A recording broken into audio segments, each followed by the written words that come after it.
Good evening. I'm Robert MacNeil in New York. And I'm Roger Mudd in Washington. After the news summary with the Pope's arrival in Denver, we examine the relationship of American Catholics to the Vatican. Then Elizabeth Brackett has a report on one family's cleanup efforts in the wake of the Mississippi floods. And we continue our series of reports on the new budget plan. Tonight, the tax impact on business. Major funding for the MacNeil Lehrer NewsHour has been provided by the Archer Daniels Midland Company. ATM, supermarket to the world. And by New York Life. Yet another example of New York Life's wise investment philosophy. And by PepsiCo.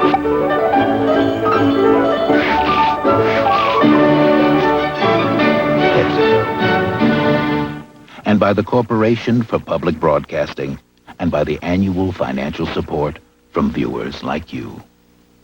Pope John Paul II arrived in Denver from Mexico this afternoon. President Clinton greeted the Pope at the Stapleton Airport. The Pope is in the U.S. to mark World Youth Day, an international gathering of Catholic young people whose theme is Respect Life. The Pope and the President met privately this evening. The agenda was expected to include foreign policy matters as well as social issues. They made these comments as a steady rain fell at the Denver airport. It is altogether fitting that such a young country would host World Youth Day.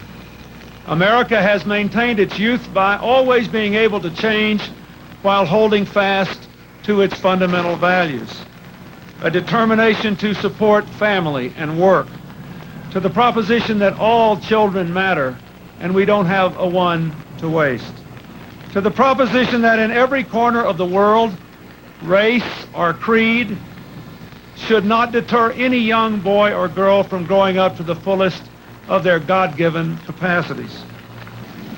In developed countries, a serious moral crisis is already affecting the lives of many young people, leaving them adrift, often without hope, and conditioned to look only for instant gratification. Yet everywhere there are young men and women deeply concerned about the world around them, ready to give the best of themselves in service to others, and particularly sensitive to life's transcendent meaning. The Pope also repeated an anti-abortion statement he made during his last trip to the United States in 1987. He urged Americans to guarantee the right to life. We'll discuss relations between the Pope and the U.S. Catholic Church right after the news summary. Robin? President Clinton spent the morning in St. Louis, where he signed an emergency flood relief bill. It includes $5.7 billion in new money to help individuals, businesses, and local governments clean up and rebuild. It'll also help compensate farmers for crop losses. The president saluted 19 Midwesterners for various acts of bravery and selflessness during the floods. He said the honorees represented the best of America, saving lives and helping avert larger disasters. Meanwhile, overnight storms caused flash floods in already sodden parts of the Midwest, like Brentwood, Missouri, near St. Louis. Up to 8 inches of rain swamped the streets of Carrollton, Missouri, and forced the evacuation of about 15 homes. Flooding was also reported around Des Moines, Iowa, and Champaign, Illinois. In economic news, sharply lower energy costs helped hold down inflation at the wholesale level last month. The Labor Department reported producer prices fell by 0.2% in July, following a 0.3% drop in June. It was the first back-to-back decrease in 2 years. A separate report out today showed retail sales climbed last month by 0.1%. They were up 0.2% the month before. The weak July performance was blamed in part on a big drop in car sales. Marine Corps Commandant Carl Mundy held a news conference today to explain why he had issued an order barring married people from enlisting in the Marine Corps, an order promptly reversed by Defense Secretary Aspen after it became public. General Mundy said only 5% of recruits were married. He also said his intent was to focus on that part of the order which called for counseling young Marines against early marriages. Mundy acknowledged he had failed to clear the policy with his civilian superiors. At the Pentagon, he was asked about a report that President Clinton had been astonished by his order. I have not spoken with the president. But again, what I'm saying to you is that, I blindsided them on this, and it's not one of my prouder moments in history here. I would rather not do that too often and try not to do it again. General Mundy said he still thought young Marines should remain single because of the stress Marine life puts on a marriage. A Marine Corps spokeswoman said divorce rates for privates and corporals had doubled in the past 10 years. U.S. troops opened fire at a crowd of protesters in the Somali capital Mogadishu today. Witnesses said the troops wounded 3 Somalis, but a UN spokesman said the troops had acted correctly because they'd fired over the heads of the protesters. The shooting began after the protesters began throwing rocks at the soldiers who were driving through the crowd. The city has been particularly tense since Sunday when 4 U.S. soldiers were killed in an ambush. In Bosnia, the dispute over 2 strategic mountains continued today. Bosnian Serb forces said they'd pull back to positions they occupied before capturing the mountains nearly 2 weeks ago. But UN officials said the Serbs still controlled the territory and that troop movements could be just a redeployment. The threat of NATO airstrikes continued to loom, and the Geneva peace talks remained suspended because of the dispute. We have a report narrated by Richard Vaughan of Worldwide Television News. The war of words in Geneva drags on. Good evening. I have a very short statement and will not be able to say any more until later. The co-chairmen are not satisfied that Bosnian Serb forces have left Igman Mountain. They have asked Dr. Karadzic to come here to the Palais for a further meeting. Karadzic arrived for the meeting, but earlier he insisted UN demands had been met. The withdrawal is complete, and Amprofor have witnessed that we are behind the previous lines. The Bosnian president stopped short of leaving Geneva, but refused to continue the talks until a full withdrawal was assured. Armands Igman and Bjelanica evidence that the troops were leaving, albeit slowly. The confusion now seems to lie in the exact areas from which the Serbs should withdraw. Serb and UN generals will inspect Mount Igman on Friday, and Serb leaders have agreed to accept a final UN decision on how far they should pull back. The talks are scheduled to reconvene on Friday. A British medical team made preparations today to fly to Sarajevo to evacuate 41 sick or wounded civilians, most of them children. The operation was inspired by the suffering of the wounded 5-year-old Bosnian girl named Irma, who was evacuated earlier this week.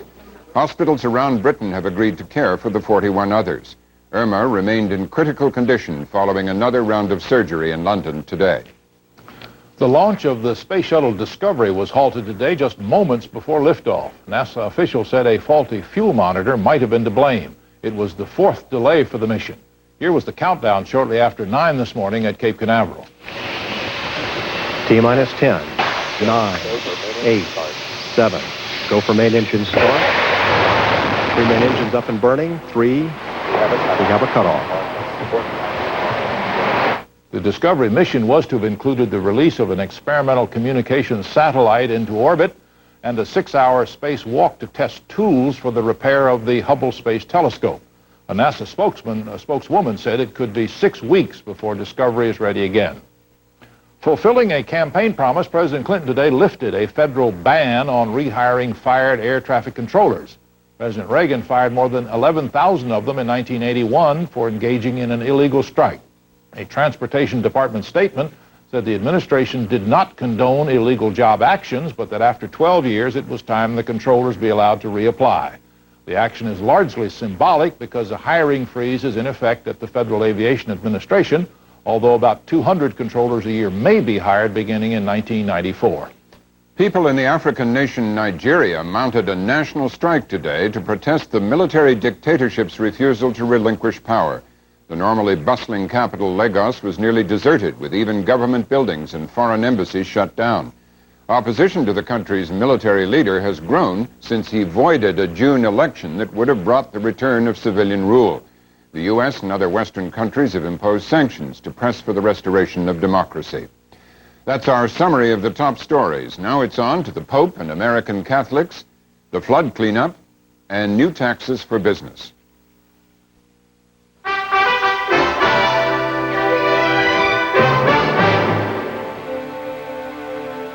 Does the faith of American Catholics translate into loyalty to their Pope and his teachings? That's our lead story tonight. Pope John Paul II arrived in Denver today to be greeted by the President. This is the Pope's first visit to the United States in 6 years. It's tied to World Youth Day, a gathering in Denver of several 100,000 Catholics between the ages of 13 and 39.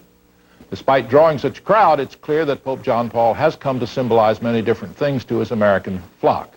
Tonight we explore the Pope's increasingly fractious relationship to U.S. Catholics, and we have 4 views. The Reverend Richard McBrien is professor of theology at the University of Notre Dame.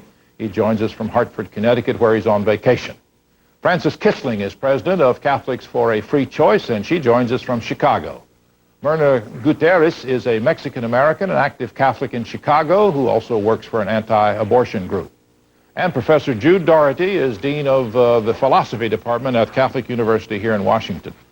Professor Doherty, on the way to work this morning, I heard on the radio a report from Denver, and there was a young Catholic woman on the program, and they asked her what she thought of the Pope. And she said, well, the Pope is a great guy, and I love him to death, but he's not right on everything. What do you think the American Catholic view is of the Pope? I think, on the whole, very positive. The dissent to church teaching, whether it be theological or moral, is only from a minority and largely from the intellectual establishment, so to speak, within the church. It doesn't extend to the broad Catholic populace as a whole. How about you, Father McBrien? Is that what's your description of the relationship between American Catholics and the Pope? Well, I don't know. Professor Doherty may be giving us anecdotal evidence because survey after survey after survey, regardless of whatever professional polling organization it might be, Gallup, the New York Times, the Washington Post, CBS, whatever, shows consistently that while the American Catholic public does in fact admire the Pope personally and is proud of the Pope as they should be, they, by overwhelming majorities, disagree with his points of view, especially on women in the church, on birth control, and on clerical celibacy and issues of that sort. So I would not want to characterize it as the peculiar views of a small intellectual elite in the Catholic Church.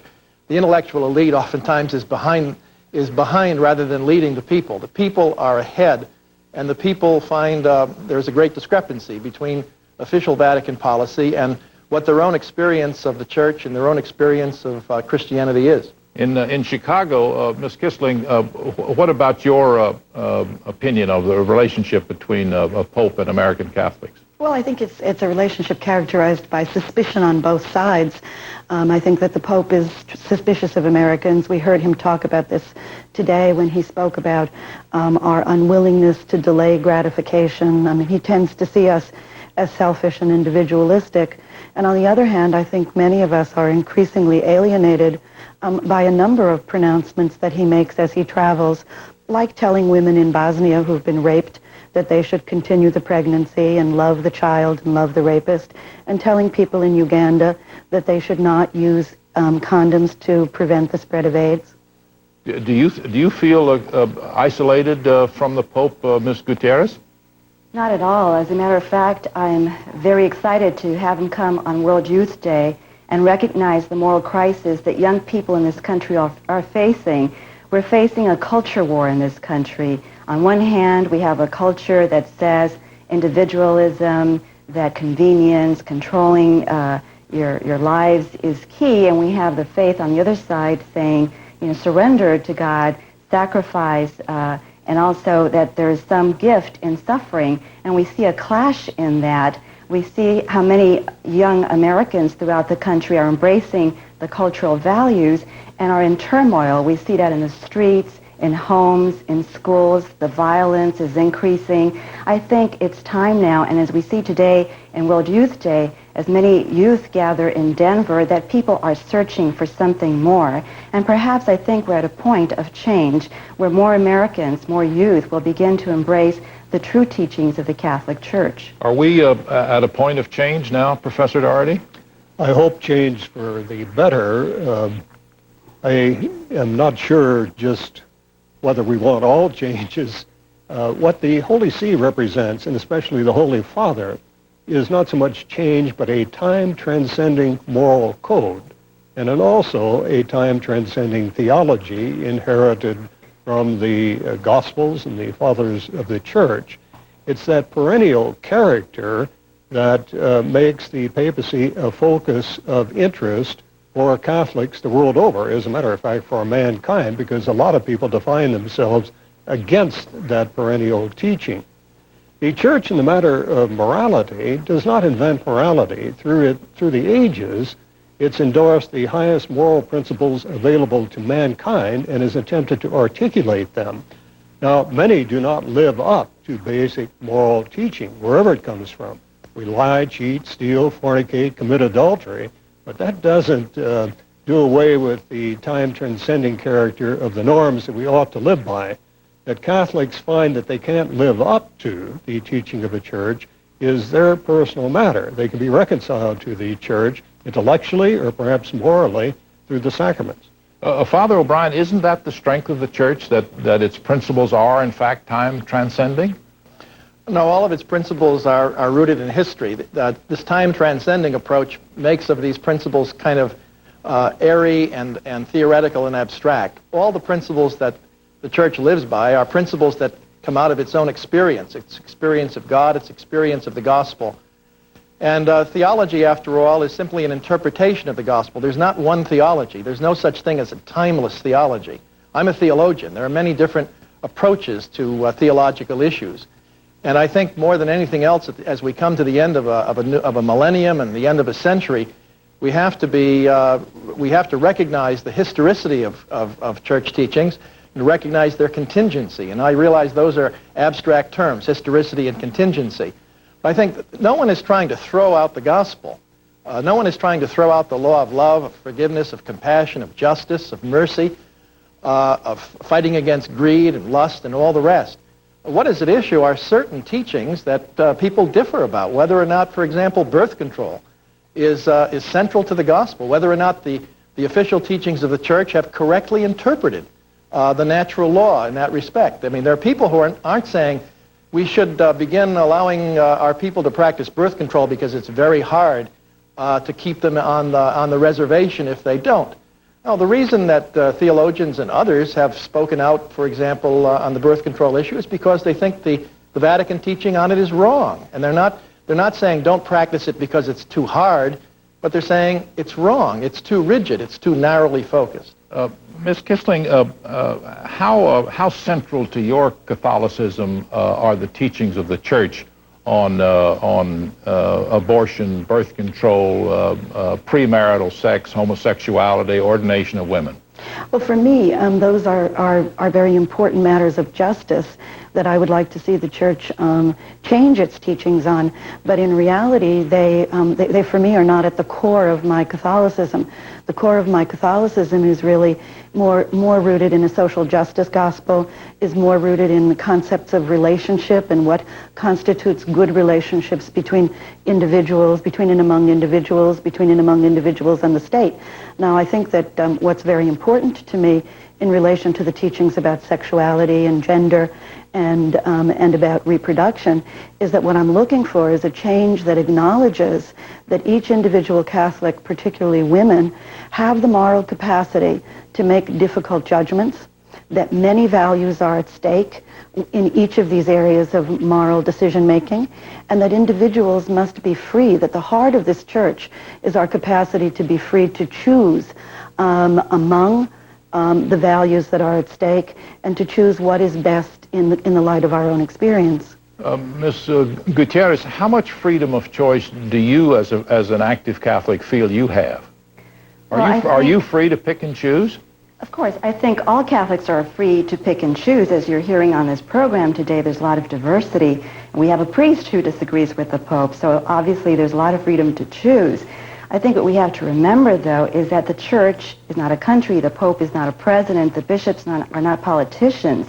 They stand for the rock of truth. They don't go and sway by public opinion as politicians do. What we want as young people is that sturdy, solid rock that we can hold on to in times of conflict, stress, something that we can turn to that is forever steady and firm in our lives in the storm of change and confusion that we're all facing in our careers or in our lives or in our families. That's what young people are looking for. We're looking for consistency in the ethics of life. Certainly the violence that we see against the children, which starts in the womb, is deplorable in this country because we don't recognize the dignity of life which the church teaches. Professor Doherty, will there always be a point of conflict between the democratic freedoms of the United States and the hierarchical discipline of the Church in Rome?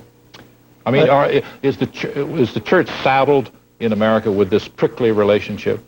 No, it's fairly recent, as a matter of fact. And how do you account for that? Well, the dissent has come mainly from academic quarters, and that has been recent. That has, as a matter of fact, been since the Second Vatican Council.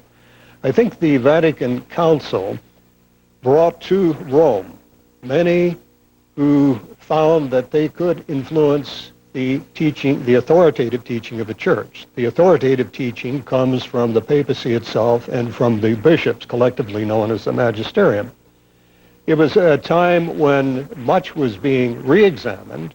The Second Vatican Council issued a set of documents which reaffirmed ancient truths, but in the process of creating that outlook, or renewing that outlook, many assumed a kind of authority, especially on the part of Catholic intellectuals. Theologians in particular began to teach over the heads of the official teachers of the church, and I think that's where the problem has come from. Are you teaching over the heads out there at Notre Dame, Father McBrien? I don't know. Maybe sideways and upside down and all the rest. I have no illusions about my power to influence people. If theologians, such as Professor Doherty is referring to, if theologians were saying things that did not make sense to an increasingly highly educated Catholic laity, if we were saying things that were totally disconnected from their own experience of human life and their own experience of their Christian life, they would pay no attention to us. They would say, that is the case. That is not the case. As a matter of fact, I go back to the point I made at the opening of this segment, that, and I'm not saying that we determine truth by polls. That isn't my point. But Professor Doherty made the point earlier that this is, these views, these critical views, these so-called dissenting views, are the views of a very tiny minority of Catholics, mainly theologians, the intellectuals, and the few people they've managed to hoodwink. That is not the case. The vast majority of American Catholics who are reported in these surveys, again and again and again, they have never heard of Hans Küng. They've never heard of Leonardo Boff. They've never heard of Charles Curran. They've never heard of Richard McCormick, and they certainly have never heard of Richard McBrien. What kind of questions were they asked? They've made up their views on the basis of their own experience as human beings, as married people, as women, and as Catholics. Let me echo what Father McBrien is saying, because I think that in reality, it's the opposite that's true. I think that the theologians have actually learned from the people that the dissent in the church really arises, at least in our modern times, from Humanae Vitae, the encyclical on birth control, which has been resoundingly rejected by Americans. I mean, 80% of American Catholics are using birth control. Only 5% of Catholics are using so-called natural family planning. So, I mean, the rejection is Catholics, in essence, voting with their feet. And I think that, to their credit, many theologians have become closer to people. In some senses, I think we have benefited from the fact that in addition to theologians who are priests, we now have many theologians who are lay people, who are married men and women, and that they indeed are reflecting the experience of the people, not the opposite. Professor Doherty, you do not acknowledge, I gather from your answers, that there is a rupture between the Vatican and most American Catholics. I think that's absolutely so. And therefore, you do not think the Vatican should in any way be responding to what Father McBrien reports as a disaffection among the young, and the polls and Ms. Kissling indicating lack of embrace of the teachings. That is certainly true. I reject Father McBrien's picture. I think that picture is totally out of sync with what in fact goes on in the church. Do you think the media bears any responsibility for an exaggeration of the break? The media loves dissenters. It gives them a lectern, a podium, a forum, and they go from one exaggerated statement to another exaggerated statement. This has been the case through the Kung, through the Charlie Kern controversies. They, in their own academic right, would not have gained access except that they're thumbing their nose at the Vatican or at the Holy See or at the tradition. I think those people are grossly unrepresentative of American Catholicism.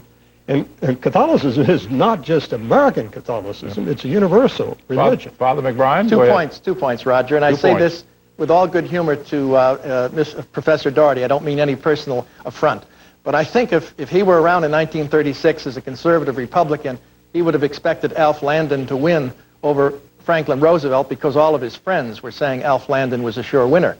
Second point I'd like to make is I agree with Professor Doherty. It isn't just a problem for American Catholicism. It's a very serious mistake to assume that the Vatican has a problem only with U.S. Catholics. The problem is global. One of the common stereotypes, or that isn't the right word, one of the common misconceptions that people have, for example, on the issue of women, they think the concern for the place of women in society and the church is a peculiarly North American phenomenon. And there are studies now, a book out just by Sister Frances Bernard O'Connor at the University of Notre Dame, and also surveys or studies done by women who have traveled the world literally. The wife of the Archbishop of Canterbury recently told me this. This is a global concern. Women all over the world, in all the continents, in different ways, express the same kind of concern that their role in society and their role in the church is not fully appreciated. It's not a question they all want to be ordained priests. That isn't the point. So I think it is a mistake to construe this tension as simply a tension between the Vatican and U.S. Catholics. The Vatican has a problem on a far more global basis than with the U.S. Ms. Gutierrez. May I say something? Ms. Gutierrez? Yes. Is that you? Yes. You have an answer. The question is, in the time we have, is in which direction do you think the Church, American Catholic Church, ought to go now? What is its future now? I think the Catholic Church needs to begin teaching the truth from the pulpit. I myself used to share many of the values and beliefs that Francis and Father McBride do right now. I called myself a cafeteria Catholic. I picked and I chose that which I liked and that which I didn't like and threw the rest out and lived my own life according to my own personal experience and the way I thought I should live it. But I've come to the point where I do support the Pope 100%. And what changed me is understanding the truth of the church. And the problem in the church in this country is that many priests do not preach the truth to their flock, and therefore the sheep spread. And that's where the problem lies. And the final question, Ms. Kistling, what do you think the church's response ought to be to the problems that you believe exist? Do you think everything ought to be made optional, or what would they do about the problems that you see in the United States? No, I don't think, obviously I don't think everything should be optional or laissez-faire. I think that what we need to do is to articulate, and what the church needs to do, first of all, is to listen to the experience of Catholic people, which, and we all believe as Catholics that the Holy Spirit moves through each of us, not just through the Pope. And secondly, I think the Church needs to articulate a general principle and a general guideline, but to move away from blanket prohibitions, which are more suited to perhaps the 5th century than they are suited to the 21st century, where we face very complex, value-laden problems in which goods collide, not necessarily evil. Well, we'll have to leave it there. Thank you, Ms. Kistling, Ms. Gutierrez, Father McBride, and Professor Doherty. You're welcome. Robin? Still ahead on the NewsHour, the flood cleanup and how new taxes affect business.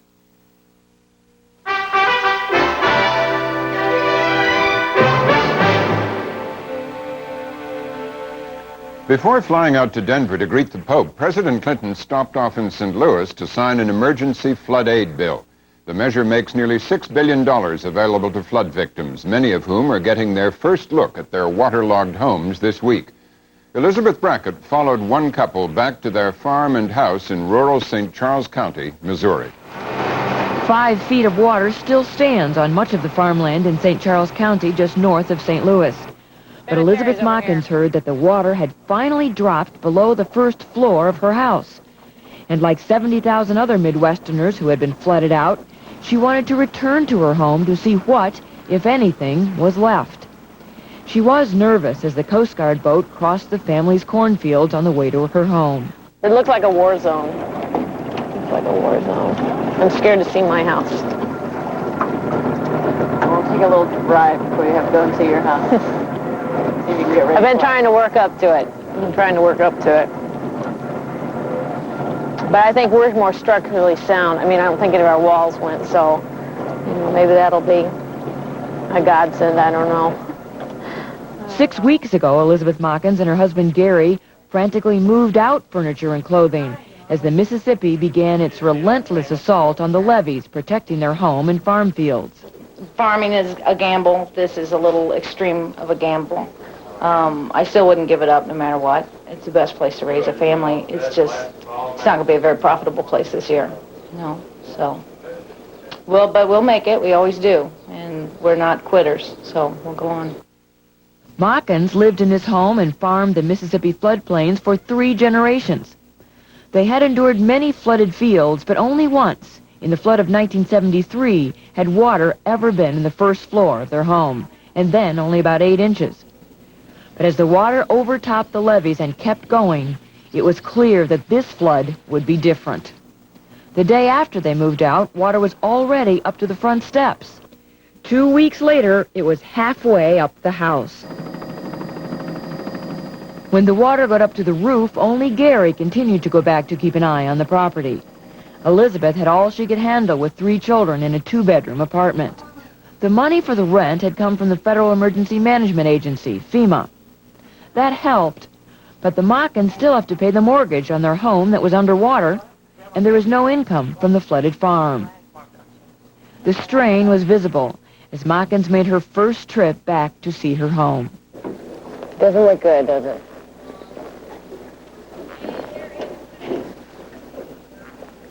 It's hard to look at.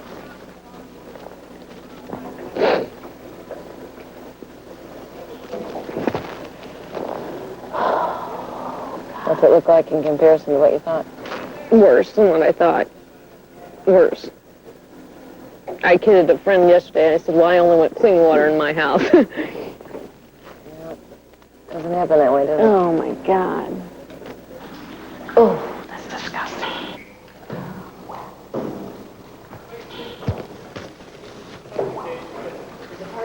I don't know if I can bear to stand and go look at my kitchen. Oh, that's disgusting. This is so disgusting. Oh, my wallpaper. Oh, my God. Look at the mud. I cannot believe the mud that's just on my countertop. I just can't believe it. Just can't believe it. You know, and you think to yourself, oh, well, we got everything out. It won't be that bad to clean up. And then you look at this. I mean, I got sinks full of mud. That thing is completely full of mud. And now I'm walking around and I forgot to get my tapestry thing out that I bought. There's no way we can move back into this house. There's no way. You know, and look at the roof. I mean, it's mildewy. There's no way to save any of it. It's all gone. Oh, my cabinets are all peeling. The wood's starting to split. My Gen-Airs. The Gen-Air stove's gone.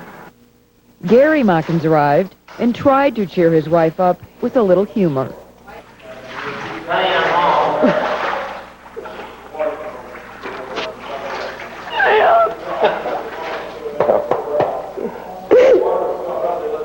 Come on.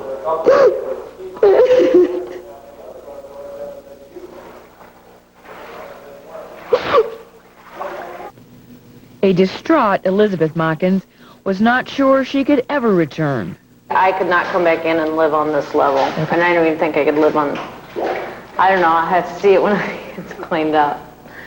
But it would have to be where I would feel like our family would be safe and we wouldn't have to put everybody through this again. because we can't go through this destruction again.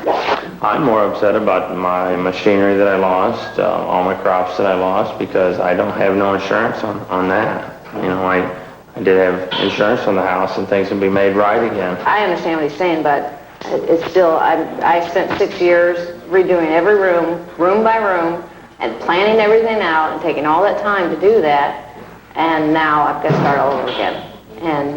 And that's really hard. I mean, this is the third generation that's lived in this home. We've come back here after weddings. We bring home new babies in this home. We've had after funerals. This is always the home place everybody comes to. I mean, there's a lot of family and a lot of memories here. Can you clean this up? Yeah, it can be cleaned up. How? Oh, with a lot of help. Mainly I get in here with high pressure 1.5-inch, 2-inch hoses, and you just start hosing out through the doors and shoveling out the windows, and it can be cleaned up. And yesterday, Gary, his father and stepfather began to clean out the mud.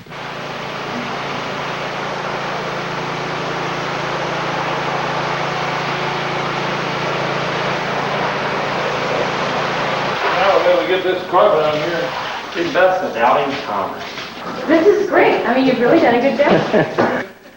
Before the Mockins can make any major decisions about their house, they have to wait for the St. Charles County building inspectors.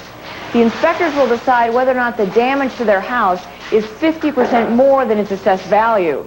If that's true, federal regulations kick in that will require the Mockins to build above the 100-year flood level if they want to return.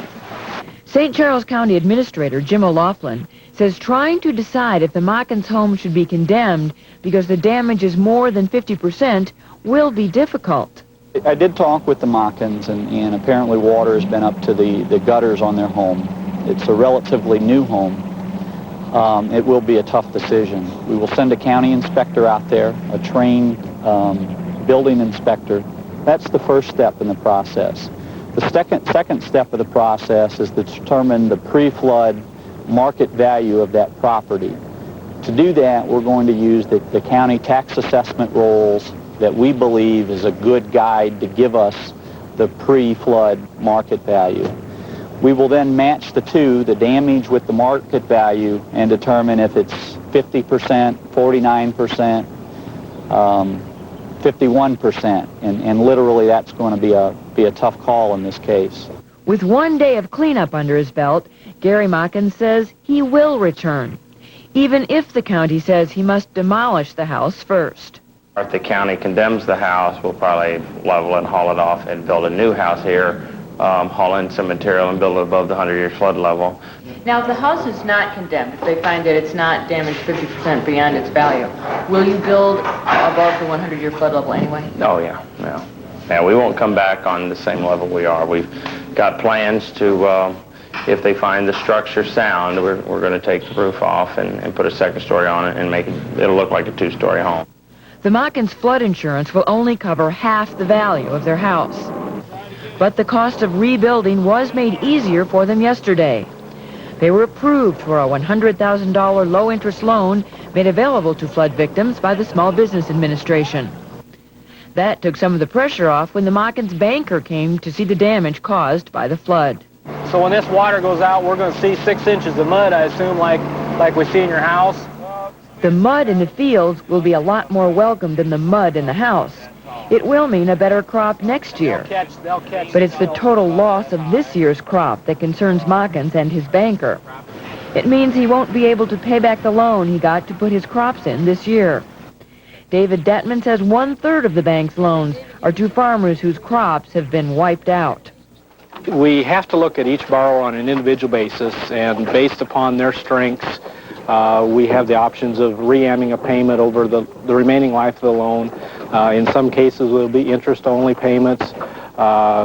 We just have a whole gamut of different things that we can do. We may be looking at intermediate-term loans to replace their working capital to provide them with their living expenses that they need until they are able to harvest a crop. So you won't say to Gary and Elizabeth Mockin, we need that loan paid back right now? No. Mockins is also hoping for help from the flood relief bill President Clinton signed today. $2.3 billion of the nearly $6 billion is earmarked to replace crop losses suffered by farmers. I'm sure it'll be beneficial to the farmers. I think it'll be one of the better disaster programs, what I've heard as far as rumors and you know, what you've seen him talk about on TV. I think it's going to be one of the best disaster programs for our farmers that's ever came down. I think he's really going to take care of us. But even with all of the help that is available, it will be a long time before the Mockins farm and their home returns to the way it was before the river took over their lives.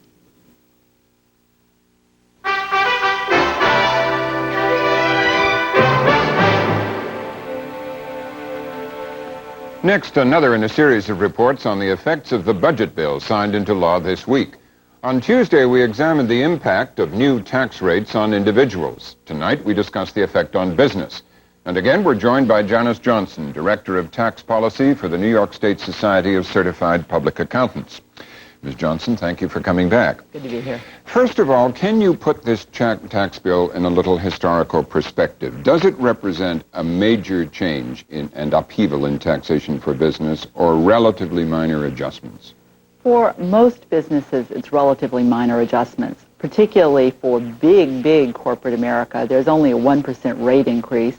And for smaller businesses, unless they're fairly successful, there is no rate increase if the profits are being taxed at individual rates, because as we saw before, you have to be over $140,000 in taxable income before, if you're a married couple, before those rate increases kick in. Now, that's the tax rates themselves, and we'll come to some examples, but there are some changes which apply to all kinds of business, aren't there? Let's just keep those in mind as we go through these examples. There are limitations on deductions in this bill that are increased from prior years.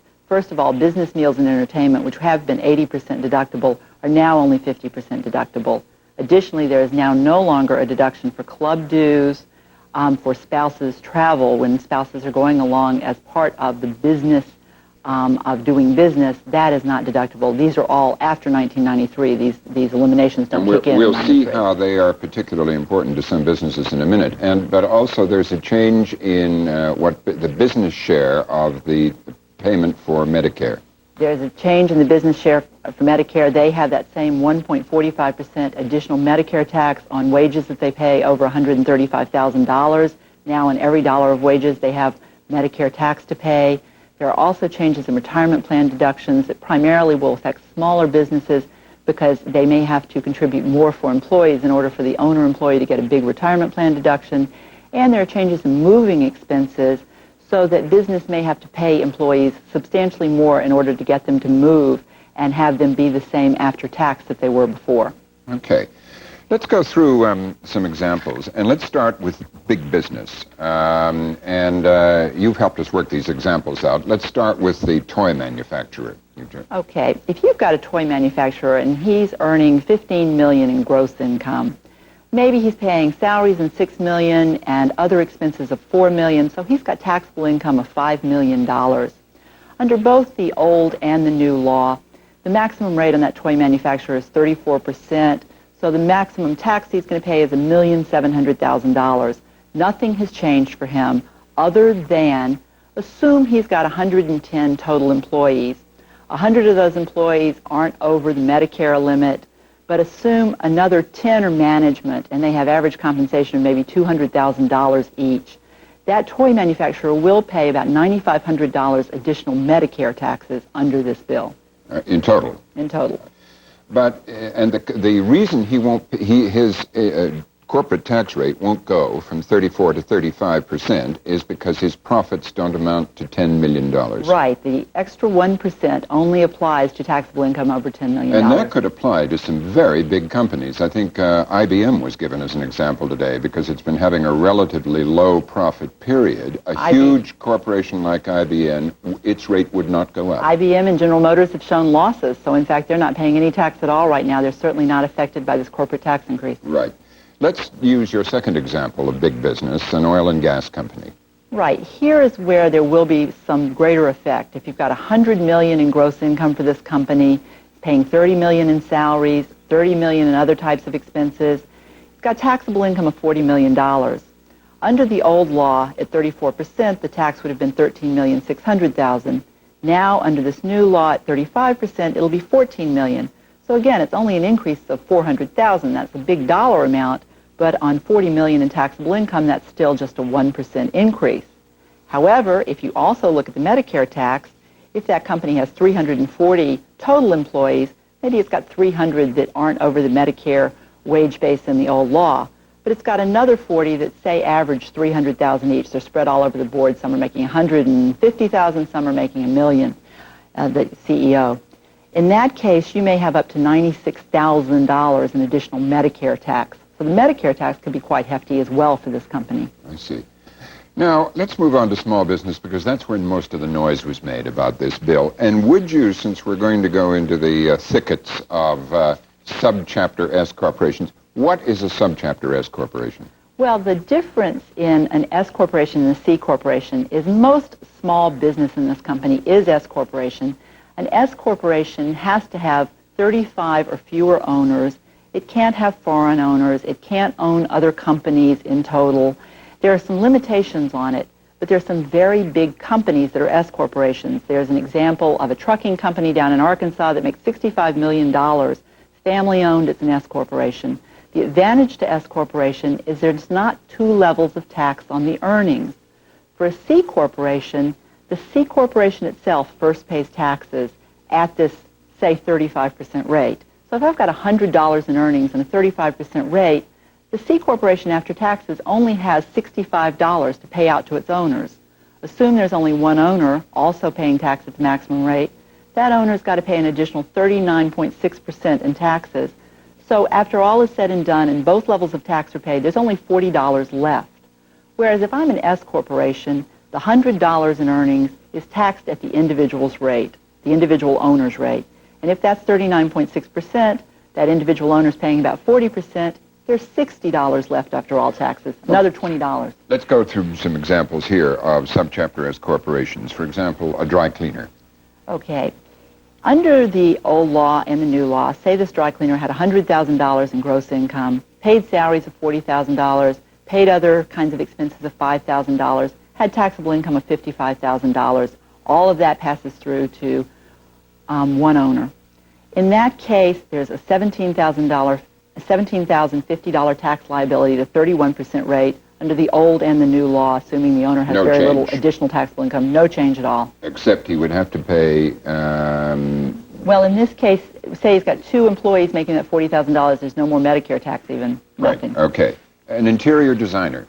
Okay, if we have the same scenario of gross income of $100,000, $40,000 in salary, $5,000 in other deductions, but an interior designer is likely to also have to do business entertaining.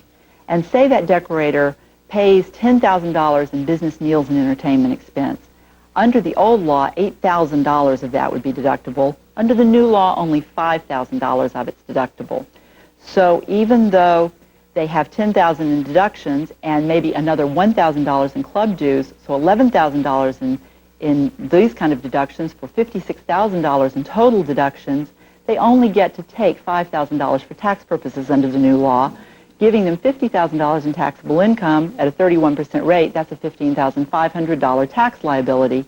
Under the old law, getting to take full club dues and $8,000 of the business meals, they've got $46,000 in taxable income at a 31% rate, $14,250 about in tax liability. So their tax has gone up about $1,250 because of the elimination and the limitation on certain deductions. I see. You have another example, a wine merchant. The wine merchant makes a little more money. $300,000 in gross income, $100,000 in salary expenses, $10,000 in other kinds of expenses, but they have to do a lot of business entertaining. $40,000 they spend on this. Under the old law, they would have gotten to deduct $32,000 of that. Under the new law, they only get 50% of it, or $20,000. Also, they have club dues of $10,000. They use a luncheon club a lot. Under the old law, and his wife goes with him. Well, under the old law, they get the full $10,000 in the club dues, and if his wife also traveled with him, they get $5,000 in spouse travel. Under the new law, neither of these deductions are allowable. Without going through all the calculations for time, just tell us what the net difference would be. The net difference in this case, because this wine merchant is also passing it through to his individual return and having a little bit of it taxed at the 36% rate that's applicable over $140,000, there's about a $10,000 difference in tax at this level. More, 10,000 more for him. Right. You have another example, an advertising agency. Right, and here's where the differences get big. We have $5 million in gross income, $2 million in salary for 22 employees in total, but 2 owner employees that are over the Medicare limit. They each make $500,000. So right here, we've got $10,600 additional Medicare taxes this business is going to pay. Also, we have other expenses of $1 million. We have business meals of $200,000. There's a lot of wining and dining going on here. Only $100,000 of those will be deductible. The club dues that they pay of $50,000, the spouse's travel of $10,000, fully eliminated. So they're going to have $1,900,000 of taxable income under this new law, whereas they would have had $1,780,000 under the old law. What's the net difference? The difference in tax, in income tax, is going to be $184,600 for them. That's a big difference, along with the $10,600 difference in Medicare tax. So almost $196,000 in total tax increase. Now, the bill also has some benefits to business. For instance, in the real estate business. Could you Right. describe Real that briefly? estate has been helped because the 86 Act eliminated all deductions for passive losses against other kinds of income. And this really hurt people who were professionals in the real estate industry. The new bill allows them to actually take their losses against other kinds of income where they are, in fact, professionals. So if I have a building owner manager, he spends 1,500 hours a year managing business, he has a $50,000 loss for managing that building. He can take that loss against his wife's $100,000 salary income, so that under the old law, the $100,000 would have been fully taxed at 31% because you couldn't take the $50,000, and they would have paid a $31,000 tax.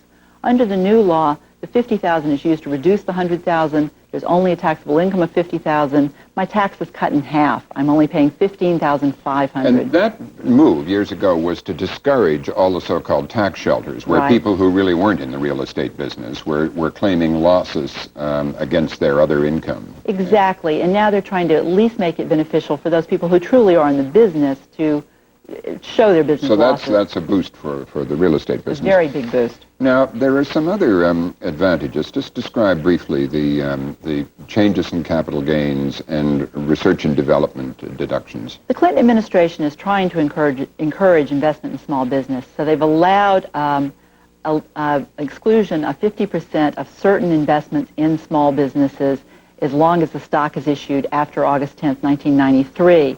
So assuming I have a small business, maybe a software development company, I invest $1 million in it. I hold that investment because it's important. I hold it for 5 years. At the end of the 5 years, it's worth $10 million. I turn around and sell it. I've got $9 million in capital gains. Under the old rules, I'd owe over $2,500,000 in tax on that. Under this rule, I can exclude half the gain, or $4.5 million. Therefore, I'd only pay $1,260,000 in capital gains taxes. So that's a Cut big my tax bill in half a to big invest in it. incentive for people to invest in new, risky Right. companies. And additionally, the companies get some additional benefit. They can take a little more research and development credit. If they're doing research and development, that credit's at a 20% rate. They also get the ability to write off additional investment in business property. As long as they're not investing more than $200,000 a year in new business property, they can now take $17,500 in the first year as a write-off. It used to only be $10,000. Sorry to hurry you along here, but something I wanted to know. There's been all this talk about the impact on small business. How many subchapter S corporations are there in the country? According to Treasury Department figures, in 1989, there were about 1.5 million subchapter S companies. I've read that they expect 2 million to file in 1993. What percentage of those would have profit or income above the $140,000 level? The estimates that I've seen from the Treasury are somewhere around 5% or less. So only 1 in 20 of those small businesses would be affected by that part of the tax. Very small number.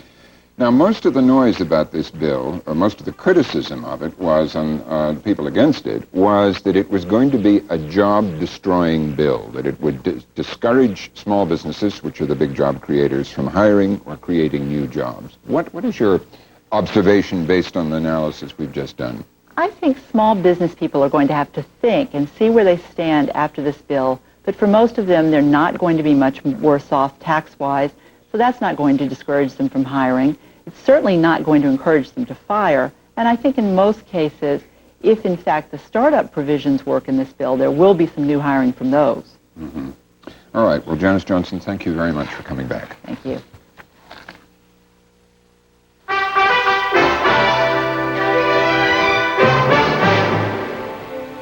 Once again, the major stories of this Thursday. Pope John Paul II has arrived in Denver. He said there was a moral crisis among youth in the developed world, and he urged Americans to guarantee the right to life. President Clinton signed a $5.7 billion emergency aid bill for flood victims in the Middle West, and the Marine Corps Commandant admitted that he had failed to check with civilian superiors before he issued an order to bar married enlistees. Defense Secretary Aspen reversed the policy last night. Good night, Robin. Good night, Roger. That's the NewsHour for tonight. Join us tomorrow night when we'll look at how some Democratic representatives who voted for the Clinton budget are faring. And we'll talk to some Catholic youth who went to Denver to see the Pope. I'm Robert MacNeil. Good night. New York Life is proud to provide funding for the MacNeil-Lehrer NewsHour. Yet another example of New York Life's wise investment philosophy. Funding has also been provided by PepsiCo.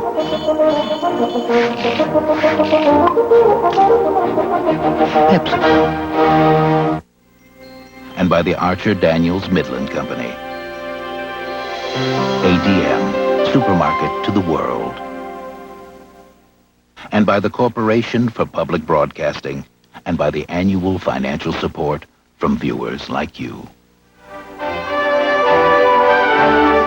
I'm Tess Vigland of OPB Radio. Tomorrow on NPR's Morning Edition, a report on the Pope's meeting with President Clinton. And don't break any mirrors, it's Friday the 13th. Join Bob Edwards from 5 to 9 on OPB Radio. Video cassettes of the MacNeil-Lehrer NewsHour are available from PBS Video. Call 1-800-328-PBS-1. This is PBS.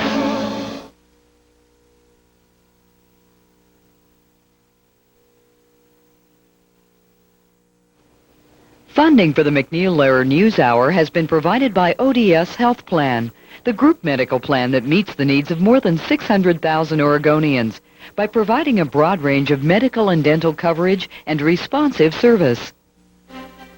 When we lost coverage of the on